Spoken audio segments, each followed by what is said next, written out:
कारखान्यातील मशीन चोरी करणारे दोघांना अटक, 4 लाख रुपयांचा मुद्देमाल जप्त, शहापूर पोलीस गुन्हे शोध पथकाची कारवाई। यड्राव तालुका शिरूर येथील पार्वती इंडस्ट्रियल इस्टेट येथे असलेल्या कारखान्याच्या स्टोरूमच्या खिडकीचं लोखंडी ग्रिल उचकटून स्टोरूममधील मशीनसह मोटरसायकल असे जवळजवळ 4 लाख रुपयांचा माल चोरीस गेला होता। सदर घटना दिनांक 16 व 17 ऑगस्ट रोजी घडली होती।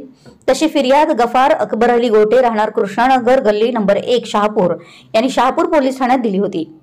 त्यावरून आज गुरुवार दिनांक 29 ऑगस्ट रोजी गोपनीय बातमीदारामार्फत माहिती मिळताच सादिक मदरसाब तळीवाड व 21 वर्ष राहणार आडवी गल्ली कारंडेमाळा शहापूर व साहिल जाकीर हुसेन दुरुग व 20 वर्ष राहणार गल्ली नंबर 3 कृष्णनगर इचलकरंजी या दोघांना ताब्यात घेतलं असून त्यांनी गुन्ह्याची कबुली दिली आहे व त्यांच्याकडून 4 लाख रुपयांचा मुद्देमाल जप्त करण्यात आला। सदरची कारवाई शहापूर पोलीस गुन्हे शोध पथकाने केली आणि त्यानंतर न्यायालयात हजर केलं असता दिनांक 30 ऑगस्ट पर्यंत पोलीस कोठडी दिली आहे।